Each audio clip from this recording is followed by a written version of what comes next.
Hi children, so let's read the next part of the story.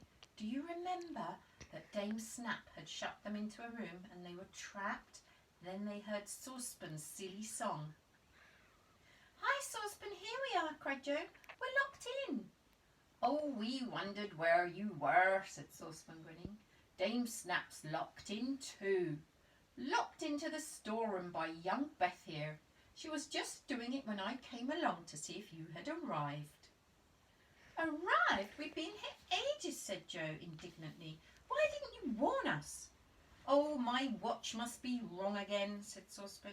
He usually kept it in one of his kettles. But as it shook about there every day, it wasn't a very good timekeeper and was often going wrong. Never mind, I'll rescue you now.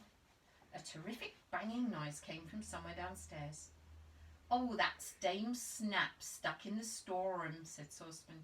She's in a dreadful temper.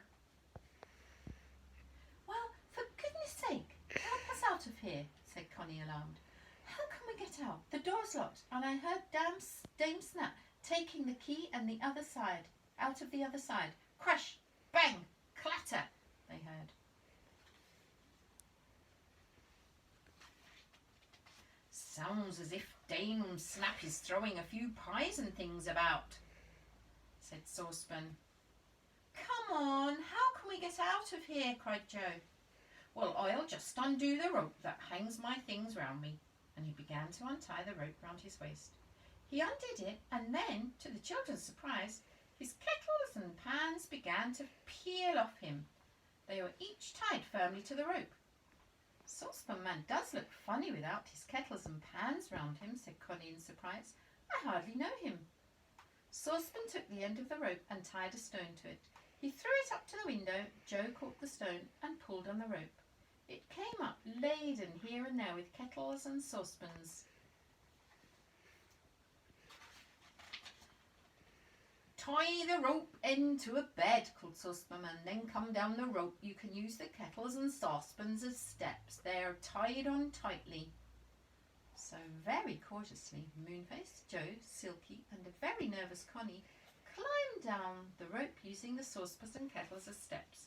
They were very glad to stand on firm ground again.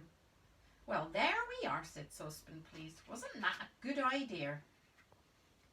Yes, but how are we going to get your kettles and saucepans back, said Joe. Oh, that doesn't matter at all. I can take as many as I can carry. They're what I gave my mother each birthday, you know, so they're all hers. We'll just go into the kitchen. He went into the kitchen and collected a great selection of kettles and pans. He tied them to a rope that was used for a washing line, and then once more became the old Saucepan Man they knew so well, with pans of all shapes and sizes hung around him. Now we'll leave it there, and I think that's the last chapter for tomorrow. Or not tomorrow, I think it might be next week.